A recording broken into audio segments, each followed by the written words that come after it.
Mbote Banero Balandi, émission la Bino, dernier virage, autoroute à la Bino, la plateau, Oyobo Messani, plaisir en tout cas, autoroute à la Bino, les sous sur les lots. Nous avons conquisté pour autoroute à la Bino, les sous sur les lots, avec mon frère Blaise Monama. Oyo, Nagoyambé, sous pour la Bino, mon frère. Mbote Papa Limia, donc, dans Kanisi, Batouba, intimidé ou mingité, par rapport à l'émission et les Kanaki. Voilà. En tout cas, Mbote Pena Bandekonion, Balandaka, dernier virage. Dans l'enseignement na biso ça na papa li mais en cadre de la refondation des notions chrétiennes toujours la réaction na bino nyonso na bato yo bazali na ba incompréhension et tout ça donc ça a été peut-être on prendra 2-3 minutes na débia pour éclaircir un peu certaines choses mais voilà en tout cas merci beaucoup Papa Limia encore pour la merci mon frère Blaise. C'est vrai comme au sali référence il y a une mission il y a souvent tout ça là qui sur la réincarnation je vois ma réaction quand même à Batou ça là qui vraiment beaucoup négatif tout le bas Batou mingi va se périr dans côté va traiter vraiment de tous les noms des satanistes tout ça antichrist donc la réincarnation je crois qu'ils allaient sujet oyo Batou va téléméliango donc on se va bien frère ko yamba sous mon tour la terre au bon sabba nzambe. Je crois que les gens sont habitués à matière au bon mais sont yuki lo comme sous madame n'a prêt à accepter à voter donc voilà ton méga en tout cas dans l'émission la biso lo kozongla vraiment bouquet il y a une émission dédiée qui sur la réincarnation mais quand même thème émission la biso sur les jugements derniers. Tu vois qu'ils allaient un peu moins suite les jugements derniers les années les jugements derniers le jugement dernier Jésus qui s'akoya akosambi sabatu baoyo bale bakufaki bakolamuka aux églises ne bamati donc c'est comme ça les jugements derniers ndenge batu bayebi mais tout le monde comprendre que ça besoin de l'eau ils allaient vraiment ni le jugement dernier et que ça les marquant Jésus qui s'akoya quand et que banani yango oyo bako zala sauvé dans le jugement dernier tout le monde peut comprendre on a katia émission nabiso yalilo avec frère Blaise Monama. Alors frère n'habité avant tout ton émission si vous allez le moins le beaucoup bakisa avant plutôt tout banda. En tout cas Papa Limia avant tout banda je pense qu'on peut prendre un petit moment à prière tout bon de la na bande ko bozolanda biso na banda kuna bino. Toi qui étais au début de toutes choses et qui a tout créé, la parole vivante, la parole de vérité. Toi qui es venu en ces temps encore pour juger le monde, pour accomplir la volonté telle qu'elle est faite dans les ciels et sur la terre, nous prions que tu nous donnes la grâce de nous lever et de nous tenir dans ta lumière et d'accomplir ta volonté ici-bas sur la terre. L'Éternel Dieu des armées, dernier Seigneur Dieu, glorifiez ton nom. Encore ces messages puissent arriver là où elles doivent arriver. Au nom de Jésus-Christ, nous prions. Amen. Amen. Amen. Frère Blaise, merci en tout cas là. La prière, toujours quand on a quatre émissions d'ambition à l'élo sur les jugements derniers. Oyo, bisous sur le bilango, tous les jugements derniers. Mais avant tout, comme tu as un thème émission d'ambition à l'élo, tu as vraiment une émission sur la réincarnation. Autre Salaki avec mon frère Blaise et mon amour sur l'élo. Toujours un moment parce que comme les émissions, il est vraiment controversé. Tout le monde va commenter à Batou, c'est beaucoup plus Batou va s'épeler dans mon thé, commentaire vraiment négatif et belé Batou va répondre.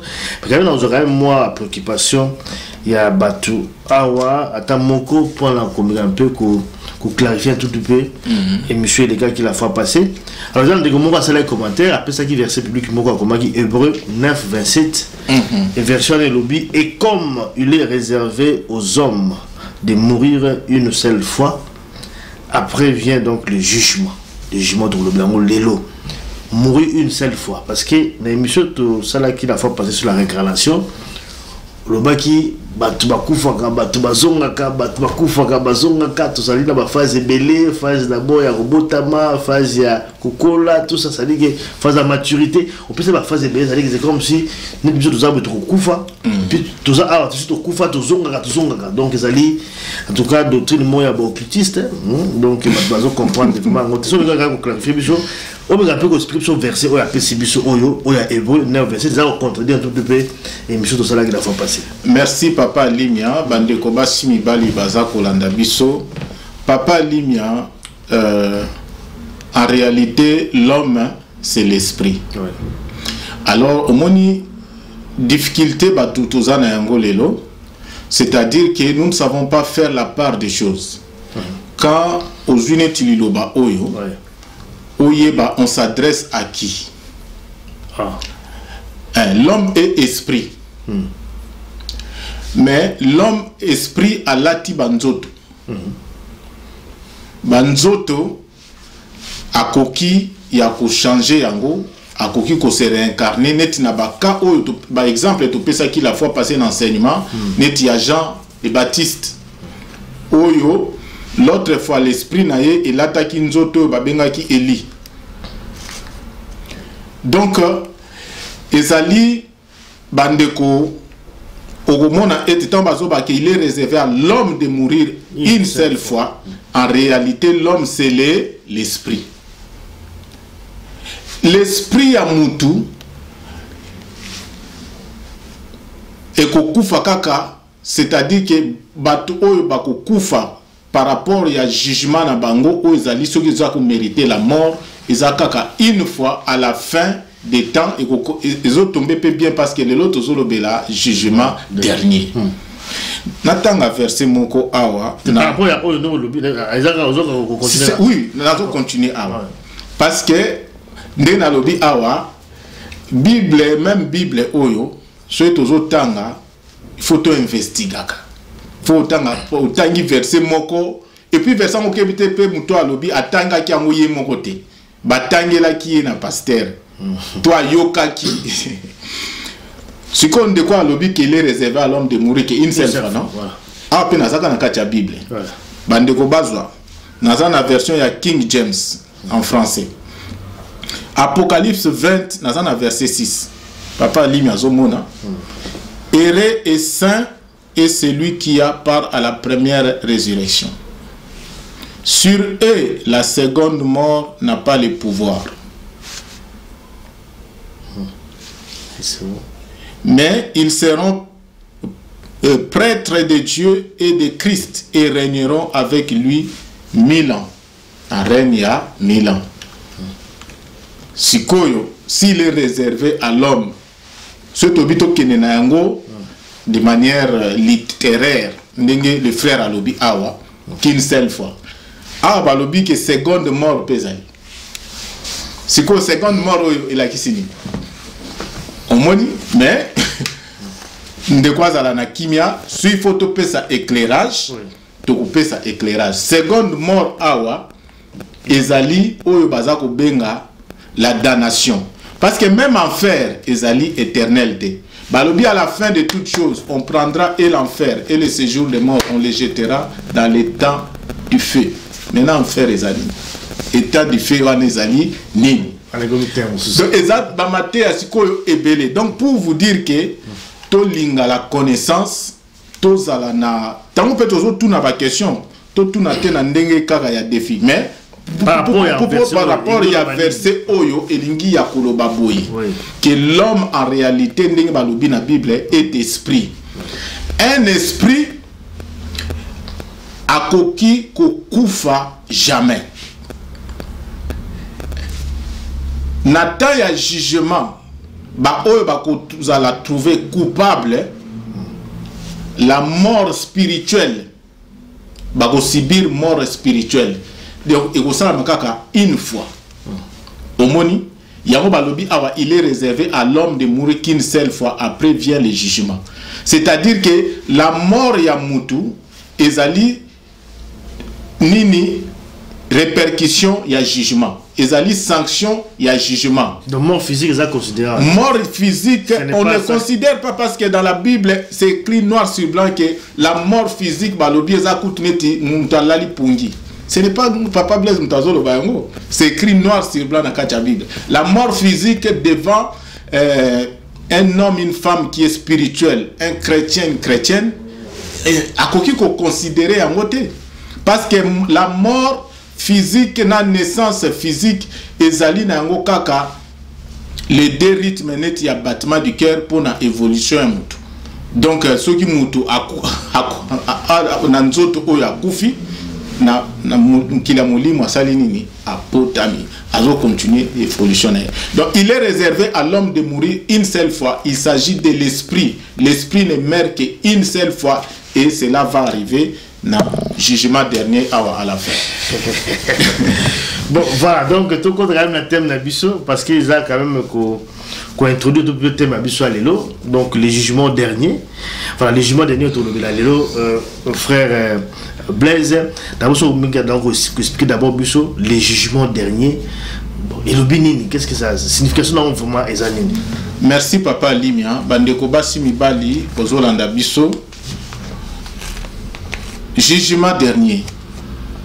Moni à la fois passé tout le bas qui m'a cambié à évolution.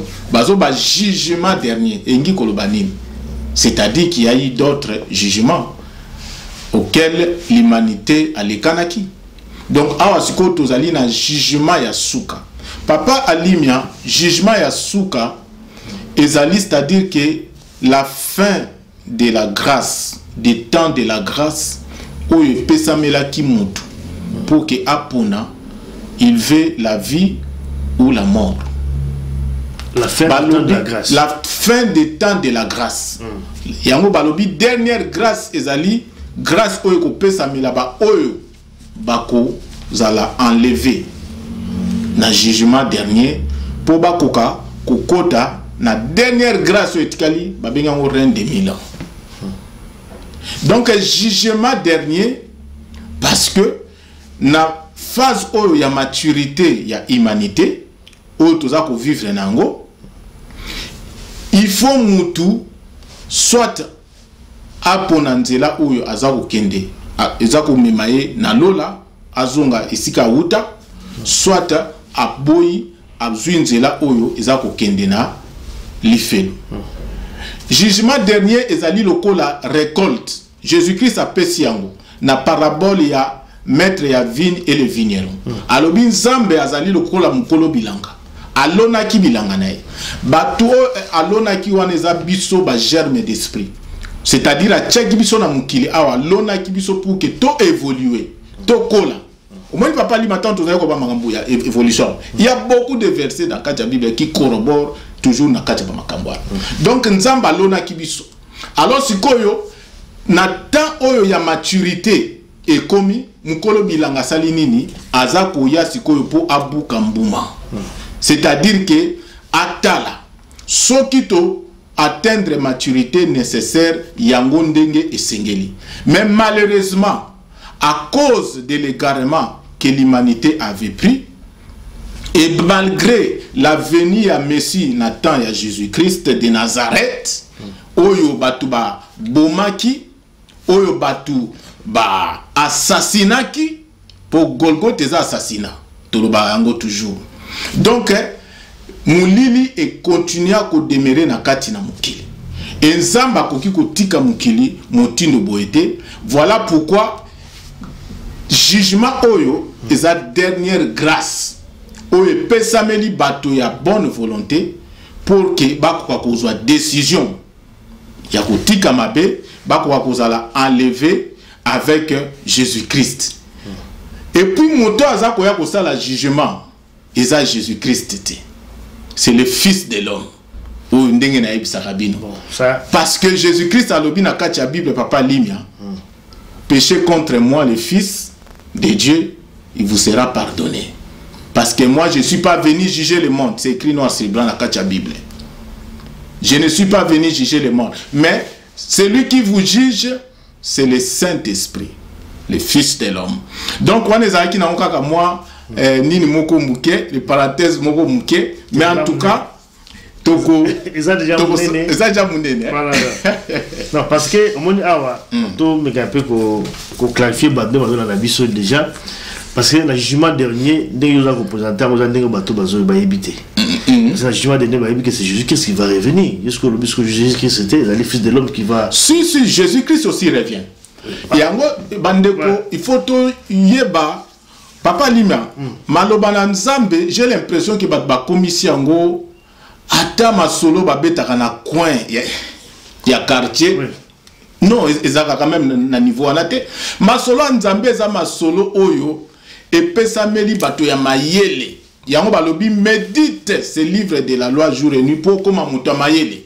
Comment est-ce que to tango tozo solo la makambo à Jésus-Christ, ya fils de l'homme. Il faut jamais te bosser dans la notion où il y a la Trinité. Ce qu'on dit Jésus n'agit jamais seul. Il y a 3 personnes en Dieu.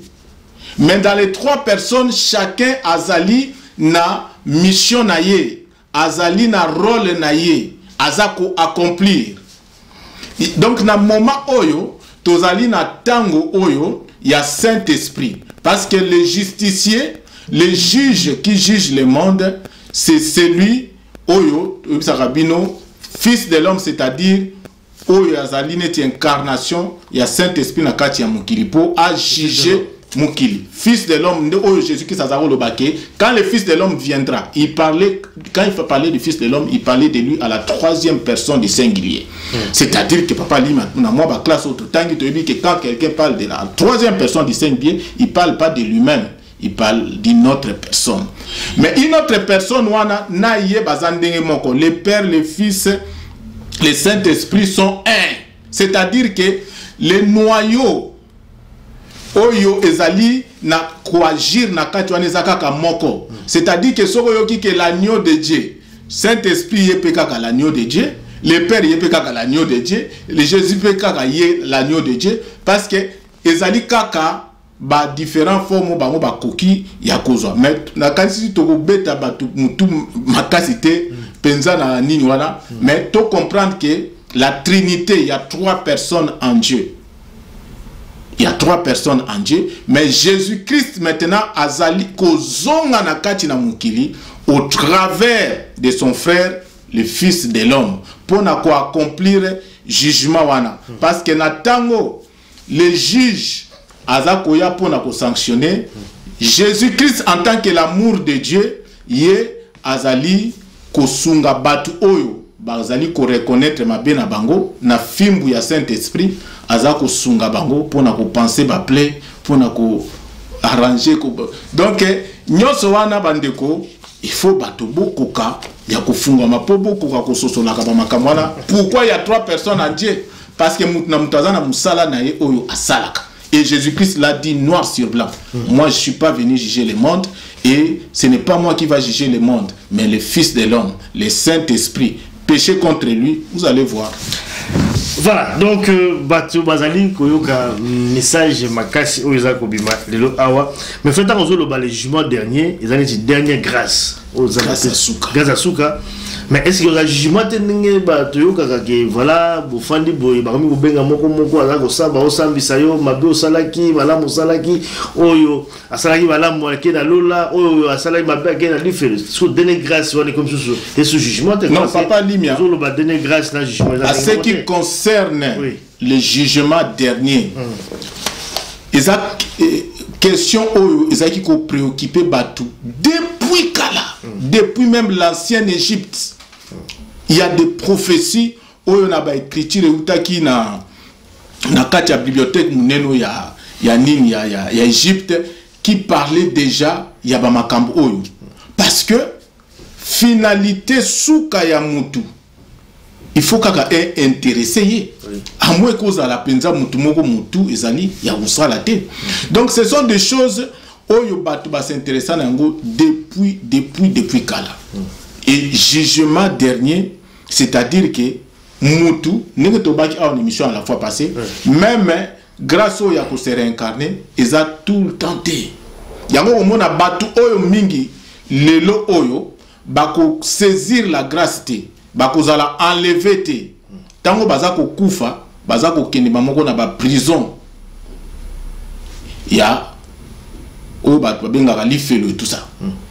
Bako banda kozonga ka lisusu na mukili te batu babando botama na kati na mukili ezaka ka batu oyo bako zala enlever o balobi nouvelle Jérusalem céleste ekokita lisusu na bato bakendaki baokita ndenge nini ezate na nzoto boye tout ça. Donc papa Limia tozana kati ya oyo toza koloba jugement dernier ndenge batuni Jésus Christ awa na ba disciple ekozala ndenge nini. Ça c'est la grande question. Ekolekana ndenge nini. Ena eloko ezali ko poser batu problème makasi ya mwana. Papa Limia totanga mwa verset moko mibale po tokoka quand même kosunga batu. Tokene na Apocalypse 14.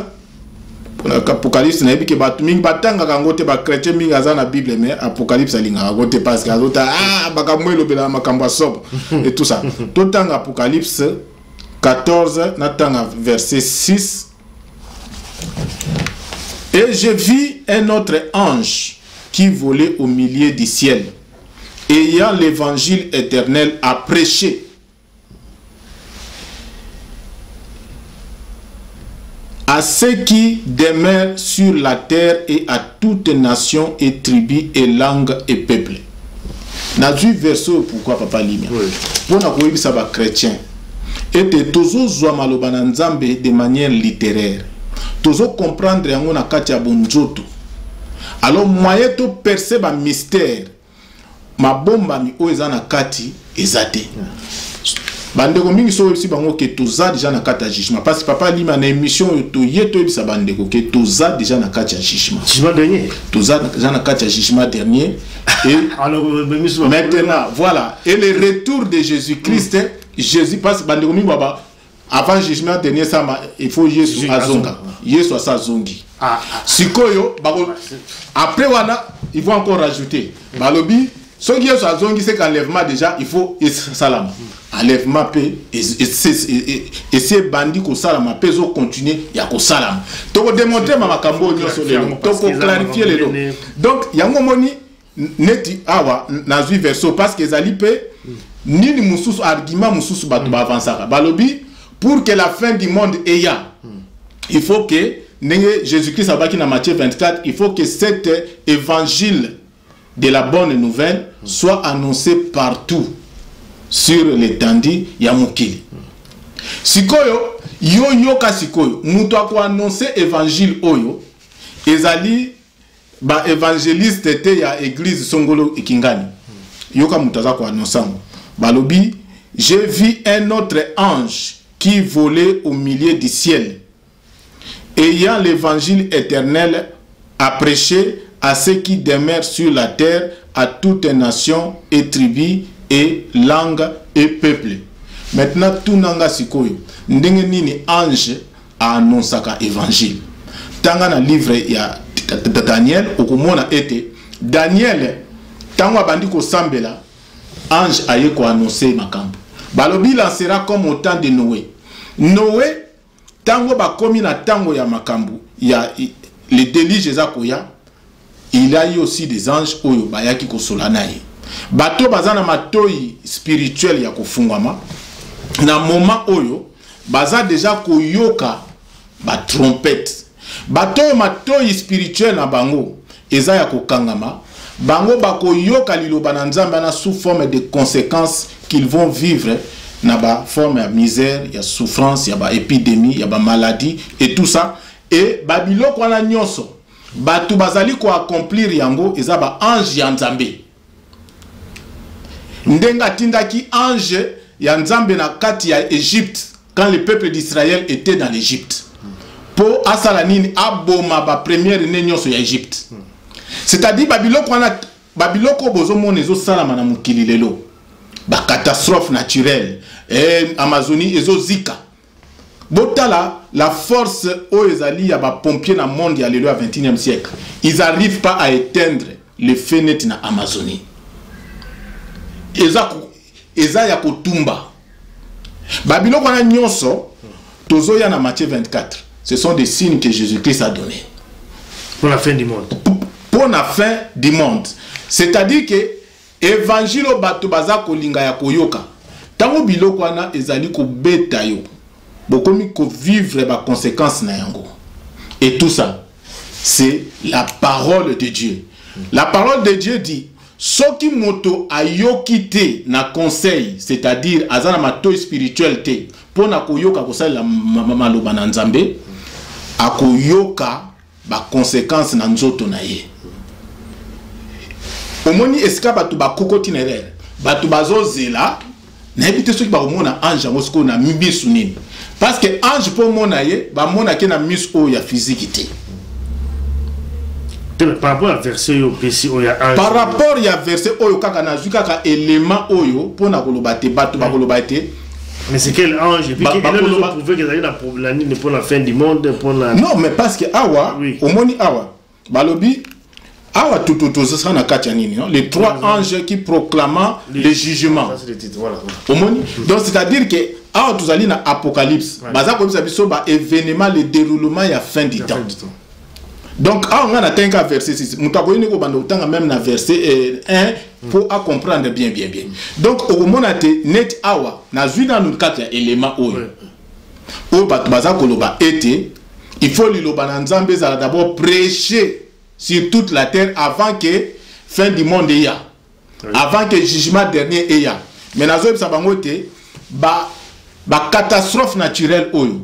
Bato bazo subir. Bon, ils subissent pas parce qu'ils allient, c'est ba fruit, ils allient ba loi ya rétroaction. Ce que l'homme a semé, il est moissonnera. Mais bandi peut le loter. Et bandi peut le loter. Mais Jésus-Christ, oui, mais la différence, ba lobi était beaucoup moins nango, na des siècles avant, ils allaient qui goya na parti moroboye ya mukili. Mais si ko ba lobi beaucoup reconnaître nango Jésus-Christ. Na monito que déjà dans Matthieu 24 papa lit mais parce que awa siko il faut topé ça babi loko oyo bargima oyo za ko yebisa biso ete toza déjà na kati ya jugement dernier. Toza Matthieu 24. Et si kaba nani ba disciples ils sont en train de demander justement donc à Jésus. Matthieu 24 Matthieu 24, tozotanga na numérique na biso, totanga depuis Ebandeli. Et Jésus sortait et s'en allait du temple. Et ses disciples vinrent à lui pour lui montrer les bâtiments du temple. Et Jésus leur dit, ne voyez-vous pas toutes ces choses? Jésus a reproché même bango que boza, est-ce que bozo comprendre te que biloko nyonso et zali biloko il faut elekana. En vérité, je vous dis, il ne restera pas ici pierre sur une autre qui ne sera renversée. Et comme il s'assit sur le mont des Oliviers, pour les disciples, comprendre.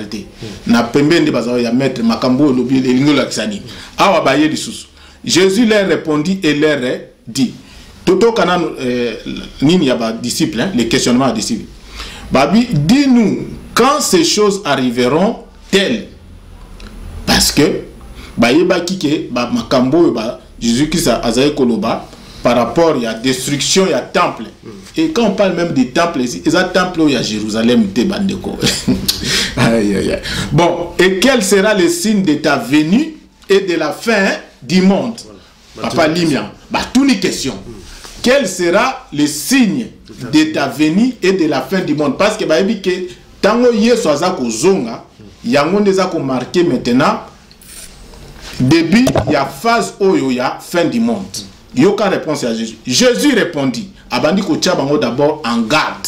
Parce que yebi que na ta auto koma yasuka séduction ko zala mingi. Jésus répondit et leur dit, prenez garde que personne ne vous induise en erreur. Yum toza tu yebisanga makambo ya réincarnation. Bandeko yo baza ko attaquer nga makambo ya réincarnation. Awa Yesu azobisa bango makambo ya jugement dernier. Mais azobisa bango déjà que ba qu'ils prennent garde que personne leur induise en erreur. Il leur exhorte par rapport à jugement dernier. Voilà. C'est-à-dire que les disciples peuvent, la fois passée, bazongi pe bazali pe ko de canapé na jugement na bango ya suka. Jugement zateka pona bat ba okende li felo. Bon, to continuer. To si to pesa ki ni wana matite e wana. Personne ne vous induise en erreur. Beaucoup viendront à mon nom disant je suis Christ et ils en tromperont beaucoup. Vous entendrez parler de guerre. Abando pe sabango maintenant les signes. Vous entendrez parler de guerre et de bruits de guerre. Soyez sûrs de ne pas vous troubler, car toutes ces choses doivent arriver, mais ce ne sera pas encore la fin. Ah, encore, il y a encore un autre sérieux problème d'incompréhension par rapport au jugement dernier. Les gens pensent que c'est un jour unique où tout va s'arrêter. Voilà, tout ça. Ah, vous comprendre que c'est tout un déroulement. Donc, ils ont toute une phase. C'est un. Donc, Oyo Mukili et Kotina Yango. Donc, ils ont le côté où ça mana Mukolo Moko, na semaine Moko, na mois Moko, na inane Moko. Jugement dernier. Jugement dernier. C'est toute une phase. Et puis, vient aux anakaka normal parce que Jésus-Christ dit il en sera comme au temps de Noé. Bazaka Kolia, Kosala ba projet, Kutonga, Sokalinga Tonga immeuble na ya Tongi, Bazaki na ba souci na maona mutema, il en sera comme au temps de Noé. Papa Lima, tu continues moi Mouké. Car beaucoup viendront à mon nom, vous entendrez parler de guerre et de bruits de guerre. Soyez sûrs de ne pas vous troubler, car toutes ces choses doivent arriver. Mais ce ne sera pas encore la fin. Ça ne sera pas encore la fin. Mais c'est-à-dire, dans le moment où on a bobandi comme on a babilo qu'on a boye ba été, jugement a déjà déclenché. Or, celui qui déclenche le jugement, c'est la force de Jésus-Christ. Le jugement ne peut pas être déclenché sans la force de Jésus-Christ. Il y a un peu de comprendre dans l'Apocalypse, quand on a vu fils de l'homme qui était assis sur les nuées, Azuili, Nini Naye, ya moisson à Boaki. C'est lui qui donne l'ordre maintenant à ba ange ba kokako sala musala na bango. Mais vous entendez parler de guerre, de bruit de guerre et tout ça, mais ça ne sera pas encore la fin. Mais vous avez déjà déroulement, il y a jugement. Donc ce n'est pas un jour unique. Yom tozo zelake, jour unique, le chaos total. Le soleil va tomber, le soleil ne tombera pas. Tout continue. Et car nation s'élèvera contre nation. Bitumba pays entre pays et tout ça. Et royaume contre royaume. Et il y aura des famines et des épidémies et des tremblements de terre en divers endroits. Différence, papa Limolobak Awa, guerre, il y a toujours des temps de guerre. Voilà. Mais Awa Gomon a été guerre, ezali, ko maintenant qu'on s'est propagé dans Moukili Mobimba. Et guerre a été à Minduki. Guerre, ça veut dire la mésentente. Les gens ne s'entendent plus. Papa n'a moi la même base au Canada. Parce que tout le monde. Pourquoi? Enlèvement, il y a moi les salam. Tout cela est un commencement de douleur. Alors ils vous livreront pour être affligés, vous tueront et vous serez haïs de toutes les nations à cause de mon nom. Et alors beaucoup seront offensés et se haïront les uns les autres. Beaucoup de faux prophètes s'élèveront et tromperont beaucoup parce que l'iniquité abondera, l'amour de beaucoup refroidira et tout ça. Donc beaucoup de monde a été awa. Tango toza koloba jugement dernier et c'est bandit. Donc tu communauté mais bandit. Non. Tous allés déjà. Au moins tango baza koloba. Pas awa ezali dans le yangote. Non. Awa balobi ke ezali déjà c'est les débits. Voilà. C'est-à-dire que tango bozo mona makambo oyo déjà boye bake ici et bandit. Mais maintenant il faut yakoyeba été jugement dernier, ezali na étape belé. Le retour, donc il y a Jésus. Retour il y a Jésus. Batu baza ko lukasiko yoba ye ba mona Jésus. Voilà. Parce que sur le big c'est bandit donc le Jésus Christ ça y est l'histoire. Jésus Christ ça y est. Bon, maintenant comment est-ce que Jésus Christ a y est? Maintenant on va aller na kati ya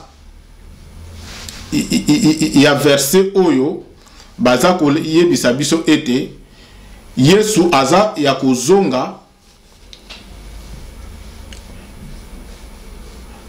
Alors tokei kaka na Matthieu 24 wana. Après na Matthieu 24 wana baza ko yebisa na biso ete le retour ya Jésus-Christ pour na enlèvement ya église pour y assister na grande tribulation té, mais tribulation de Jésus. Tribulation c'est-à-dire que déjà ezali déjà na kati ya jugement et oyo tout ozali ya ko vivre. Mais pour que ba assister na grande tribulation té, grande tribulation c'est-à-dire que quand l'antichrist akoyeba kokonza totalement mukili mobimba aza koya pona kozwa bango akotia makolo akoya na nzoto oyo te ya physique balobi akozala sur les nuées Jésus-Christ sur les nuées. Maintenant les nuées zanini totanga Esaïe tokene na Esaïe pour tout comprendre nuée. Esaïe na 45. Esaïe 45. Et vous allez voir que quand on parle de nuée, na 45 verset 8. Descendez d'en haut, vous cieux, que les nuages fassent pleuvoir la droiture, que la terre s'ouvre et qu'il produise les saluts, et qu'en même temps la droiture jaillisse. Moi, le Seigneur, je l'ai créé. Tokotanga lisusu verset mususu ya 2 Samuel 2 22. 2 Samuel 22. Dans 2 Samuel 22 verset 12. Il mit autour de lui les ténèbres comme une tente, des amas d'eau, des nuées épaisses. Na tango ya kala ba web sabino ke tango peuple Israël azali ko sala ko tumba mbeka soki nzamba sepeli bokomona niwe kiti etondi na kati ya temple. Moïse balobi tango akutani na nzambe na kati ya likolo ya la montagne balobi sibino te niwe ekitaki. Niwe ezali lokole lamba oyo nzambe akoki ya kolata selon ba dimension esikaye azali. Niwe ezali kolakisa activité to la présence ya ba ange oyo bazali ko servir nzambe. Donc Jésus quand il revient chercher l'église, il ne revient pas avec le corps physique. Parce que l'enlèvement, sous la puissance, parce que Jésus n'est pas le corps physique qu'il avait porté quand il était né ici sur la terre au travers de Marie. Jésus-Christ s'est présenté dans Mukili. Il est la vérité. Il est la vérité. La parole faite chair. C'est la puissance de cette parole. Yangonde mutu eko sala nini eko enlever église. O ezali pe une sorte ya la résurrection. Donc bato bako ressusciter na kati ya nini wana. Tokende na Apocalypse pour te comprendre encore résurrection. Tant baza ko bisa biso résurrection ezali nini. Apocalypse aza awa donc nasuka tozuye Apocalypse 22 verset 6. Heureux et saint est celui qui a part à la première résurrection.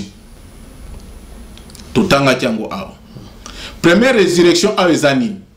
Ezate ke ndenge bat bakansaka ke batomba. Batombo. Oyo soki ya nécropole eko fungwama miku eko sangana bato bazogi. Non.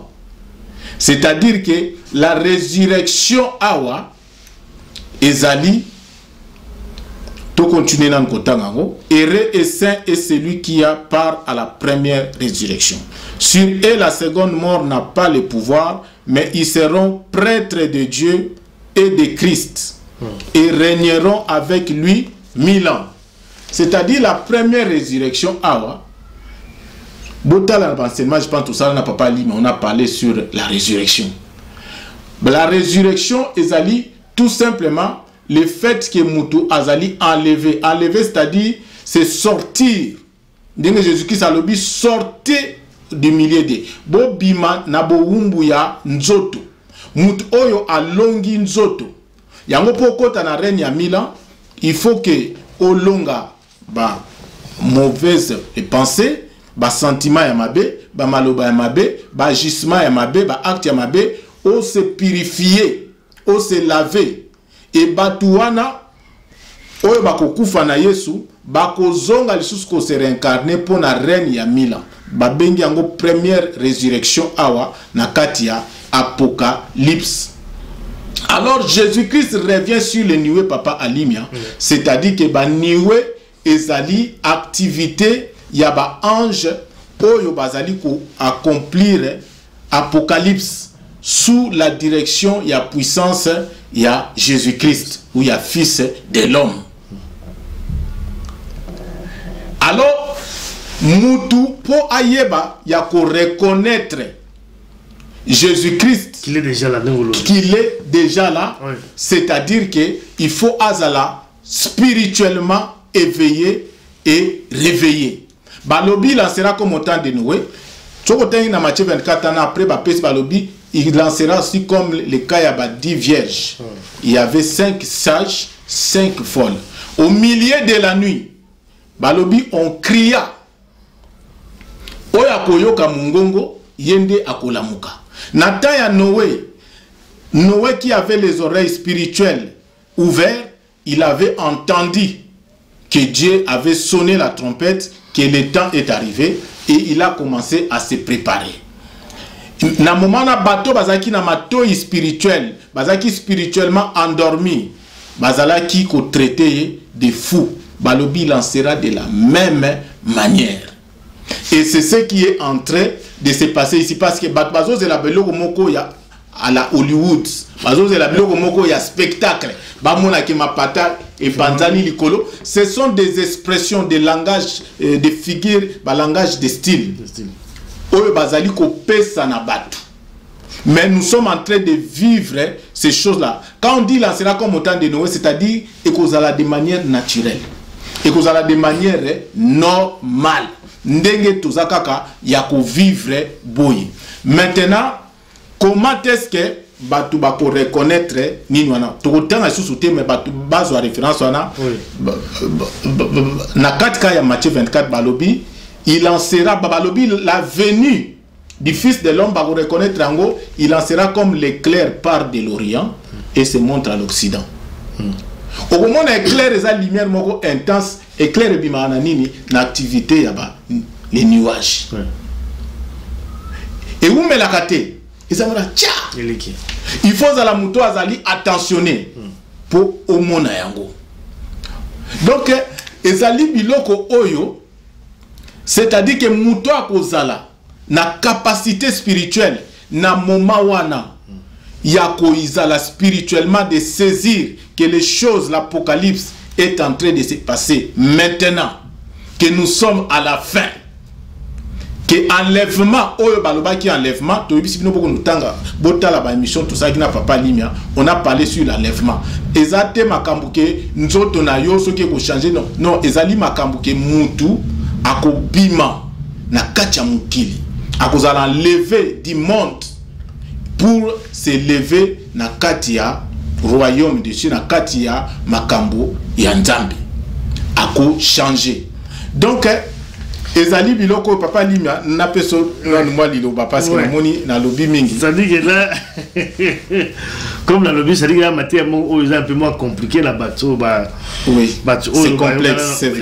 C'est vraiment très complexe. C'est complexe parce que yo lobby awa le jugement dernier nyoso et que tous ça vivre des ans en kaka vie normale bateau so banda ko somba il en sera comme autant de Noé. C'est ça ça dit que là finalement on comprendre par rapport à enseignement sur le jugement dernier parce que finalement utilité dans les années pas le but que jugement dernier c'est dans le temps de grâce donc jugement dernier ou bien ezali kobima kobima la mabe c'est ça l'enlèvement parce que tout ça là pourquoi terme tout compliqué alors que c'est là beaucoup plus simple matondo en tout cas papa Limia la tonyo matondo parce que déjà il faut que vous ayez nzamba lingaka ba paresse spiritualité.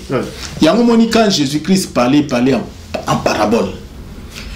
Dieu n'aime pas les paresseux spirituels. Yango la muté fo aluka. Balbi na Bible bien qu'il soit pas loin de nous. Mais il a voulu que on les cherchasse en tâtonnant. Nzamba lingaka ba paresse te. Balobi cherchez vous trouverez. Yo lingi ke baya bachelo nyonso na kati ya mesa. Parce que l'homme évolue avec la notion il y a effort, épreuve. Donc ce qui mutu à perdre sens il y a effort, il y a épreuve. Moyen à évoluer et vous allez sous té. Donc c'est pour cela que mon a été babiloko oyo et ça babiloko Jésus-Christ a zaolo ba ki ba pesa babiloko abana na ba imbwate. Alors ba ko tia yango ba code yango pour que bateau bazana mayele ndenge Jésus-Christ abaki mes brebis entendront ma voix bateau bazo luka ba mona Yesu azonga na mapata vous pouvez encore attendre. Si vous n'êtes pas capable de reconnaître la voix de Jésus-Christ na Matteo papa Blaise azako pesa lelo évangile éternel ya évangile ya fils de l'homme vous reconnaîtrez papa Limia, si les gens sont incapables de reconnaître, parce que Jésus n'est pas le corps, même s'il revêtait encore un corps aujourd'hui, il ne va plus s'appeler Jésus. Parce que le nom le porte par rapport à la mission. Parce que quand il est venu avec le nom de Jésus, ça veut dire Yoshua, ça veut dire le sauveur. Ce qui est là, Botamina Kombo, Toloba, ce qui est à Manchango.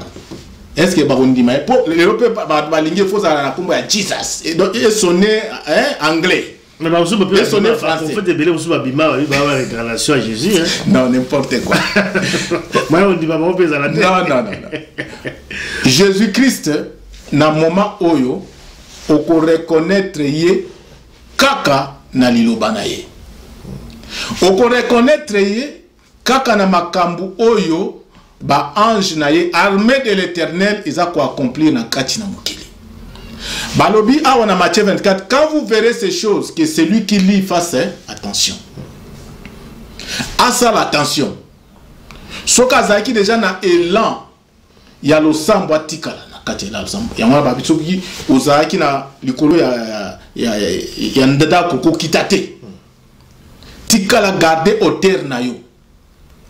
Donc ce sont des choses ok bon après Limia si Jésus-Christ en attend latin il rêve aujourd'hui le corps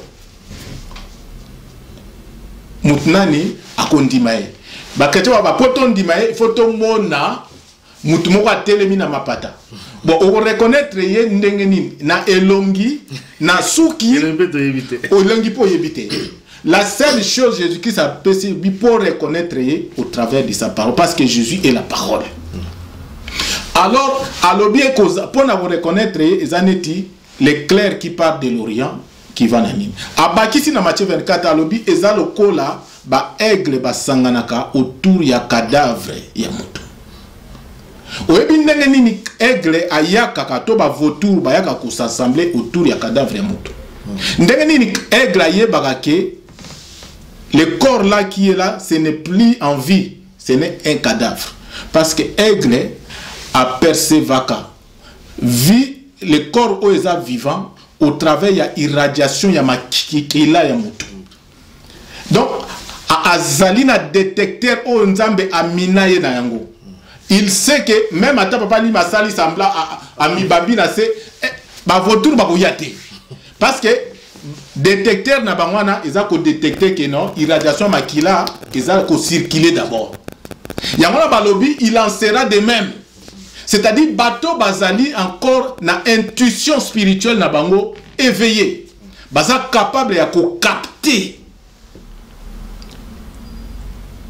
Ces choses ça nous est donné, c'est vrai peut-être ba coder yango, mais c'est normal il faut pas coder yango parce que l'appareil spirituel est koki ko kota lo la té, ko kozala enlever té.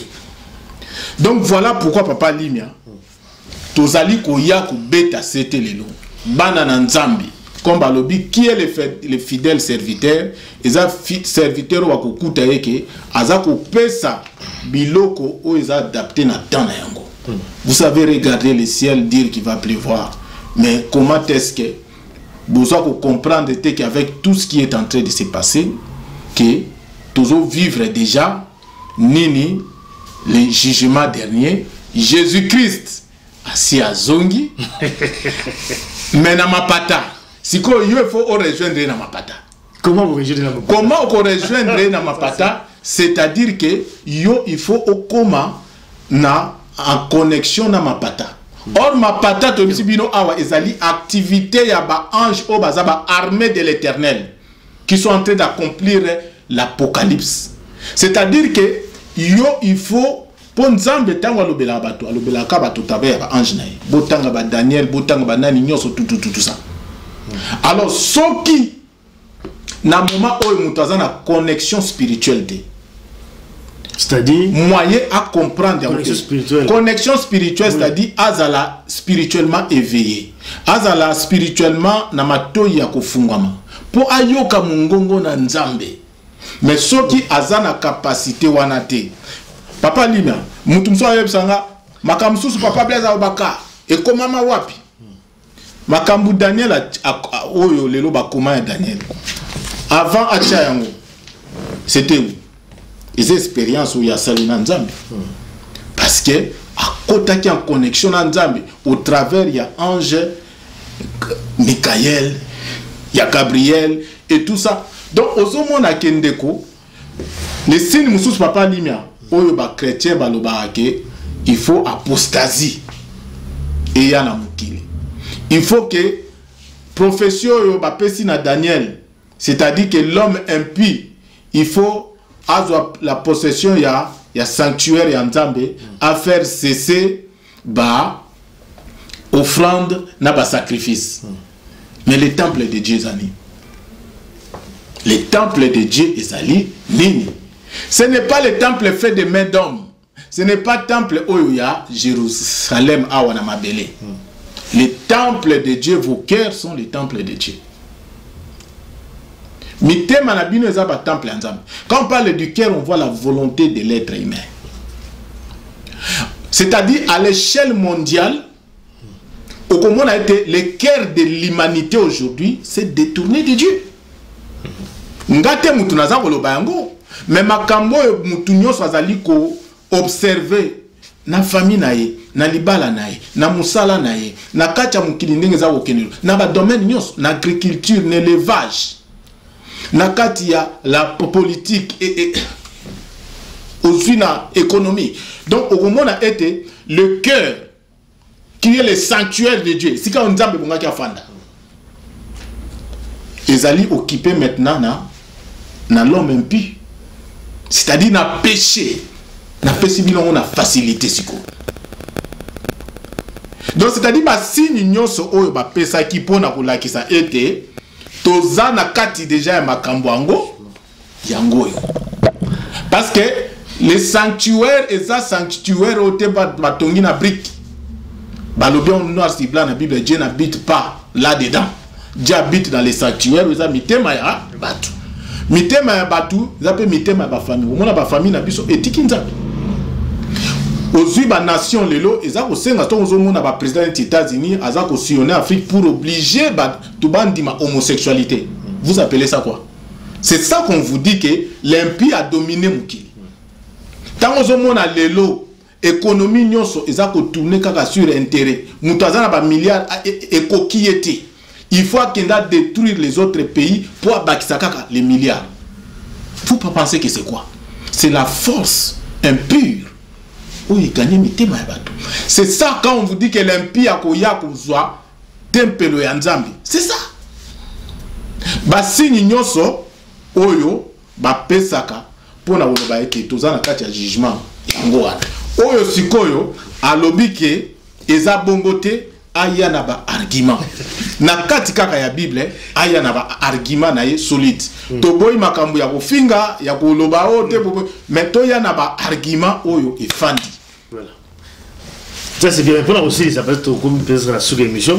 Mais sur le jugement dernier, on a enlèvement quand même fait ça, les managers. Peut-être sur le bel par rapport à enlèvement en haut. Enlèvement en tout cas. Justement. Et puis, bateau, la enlèvement wana. Enlèvement wana, bande ko. Le jugement dernier, parce que nous avons déjà le jugement dernier. Ça déjà la casse. Enlèvement sur ça là. Bateau sur ça déjà enlevé. Les mouvements sont spirituels. Voilà. Mouvement spirituel, ce n'est pas physique. Alors, enlèvement et lingi tout simplement collaborer. Enlèvement c'est écrit noir sur blanc dans la Bible. Jésus revient sur les nuées. Nuées a la kisibino été, tous on était allés, n'était bantroto yaba ange. C'est-à-dire que le corps avec lequel Jésus-Christ revient, c'est comme le corps ange. Tu ne peux pas le voir avec les yeux physiques. Alors, donc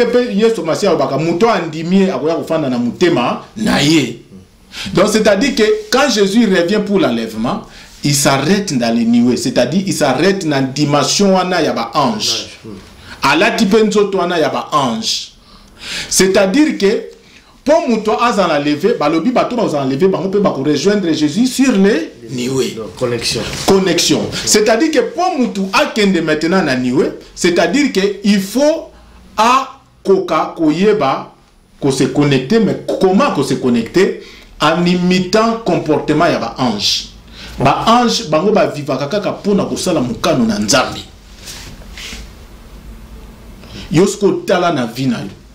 Makanisi na yo vis-à-vis ya mwasi na yo ya bana na yo ya muninga no na musala ba sentiment na yo ba émotion na yo maloba na yo bizaleli na yo est-ce que ezali ko refléter ndenge ya ba ange ezali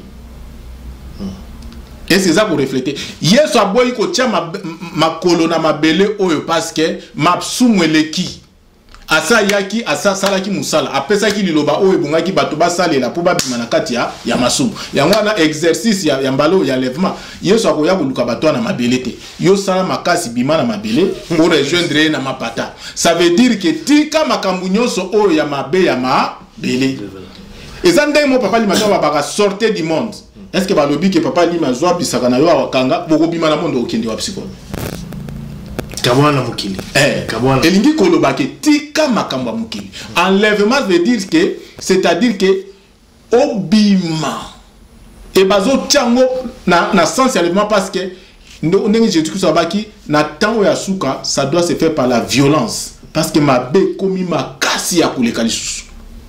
Il faut se faire la violence pour sortir de là. Il faut se retirer de tout cela. Yango bazako benga enlèvement.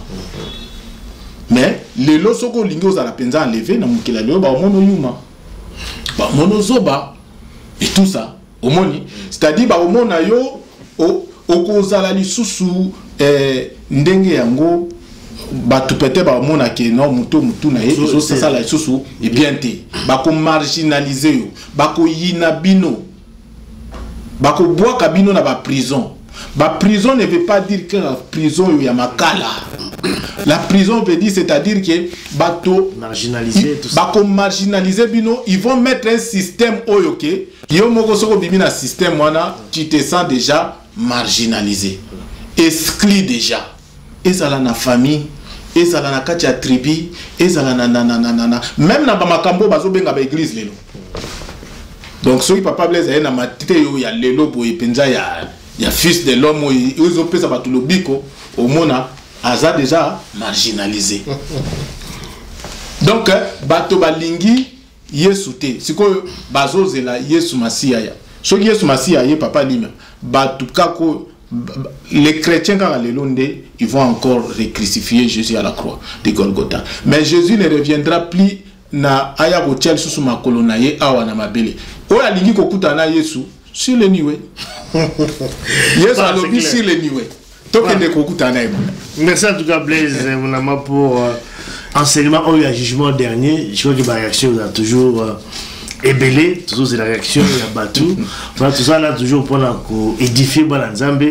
Donc c'est aussi pourquoi toujours ça là vraiment cette émission. Les amis émission au bout ça Balanzambe non il faut apporter bango enseignement parce qu'il faut quand même qu'on fourre moi tout qu'on fourre matoi au bazar là enseignement au contraire au frère Blaise Mounama azali kopé ça tous allez on a toujours porte azali vraiment ouverte pour la yoka bango voilà fait tout coup la sur cette émission sur les jugements derniers. Donc à tout retenir tout simplement que tous allez la carte jugement dernier enlèvement tout ça là toujours on besoin de la Jésus qui ça zone Jésus ça zone on met qu'on explique quand même bango mais sur le il y a encore bon on comprend au moins on vraiment fou par rapport aux autres pesango mais peut-être va comprendre beaucoup plus la maloba oh yo bimisi lelo mais bon aussi ça là donc on va prendre aussi cette émission et logo na koki ya koloba ezana ba signe oyo bandeko ekoki ko trompete liloba na Yesu pur véritable na temps ya suka ezali liloba moko kozala minoritaire même en termes de compréhension et tout ça. Donc même quand on parle aujourd'hui que dans le Congo il y a plus de 80% de chrétiens, il faut tout na bozana liloba nini po balobi liloba oyo Yesu atikaki na suka ekobeba kozala isusu te bakotinda des témoins otanga na Apocalypse qui vont ramener l'évangile oyo ekobikisa bato les deux témoins au bazaneti les deux Olivier qui est devant le temple en Zambie au bakoyana. Alors c'est normal que l'évangile au fils de l'homme ils ont bouleversé bateau. Et papa Blaise quand il donne l'enseignement je suis entier. Quand je dis entier papa Limia, c'est-à-dire que dans la logique na l'enseignement na nyonso oyo nazali ya kopesa. Exemple tout ça bisangai abenga bio non omoni parti oyo na mona quand même olobaki bien. Mais kuno ke so BBC lisusu. Non, je suis entier. Donc c'est-à-dire que so omoni que après na BBC c'est-à-dire que yondo comprendre. Yondo zo comprendre te. Donc quand on vient écouter la parole de Dieu, koya kate déjà na oyi na yo déjà au bongisi que il faut na yoka boyi. So na yoki ate et aussi mbate. Non. Humilité ça na bisoté bana na nzambe lelo. Donc papa Limia bandeko basi mbali bazola na biso n'enseignement oyo yoza mundimi oza croyant fanda bondela. Nous sommes déjà en plein jugement. Jésus-Christ est déjà rentré. Makamon azo papa Limia, je suis pas le seul hein. Je suis même des frères et sœurs partout dans le monde, bazana États-Unis, na Congo, tout ça, bazo ko bonde la nzambe, bazo la kisabango retour ya Jésus-Christ. Mais comme il y a un vice qui bloque na mitou, le kola basi ba tchaka bango ke non retour ya Jésus et ko sala mandenge moko boye. Ba la ki c'est na vision que retour à Jésus-Christ. Mais il y a une limite que Jésus sa zongi. Au moins n'a pas eu un témoignage na TV azo pesa lobi non na zo ki vision ba pesa kinga boye mais ya zo kanisa keza makamwe ya. Non, ce sont des choses où ça s'est passé. Et mais yo ne ba pesa ki na tawana ba pesa ki ko sama en un jour et tout ça. Donc azo zela et ça la mandenge ba yebisa la ki. C'est la même chose que quand Jésus de Nazareth est venu na temps ya ba juif. Bazaki causer la makamu na bango ça la mandenge bango bazaki kolinga.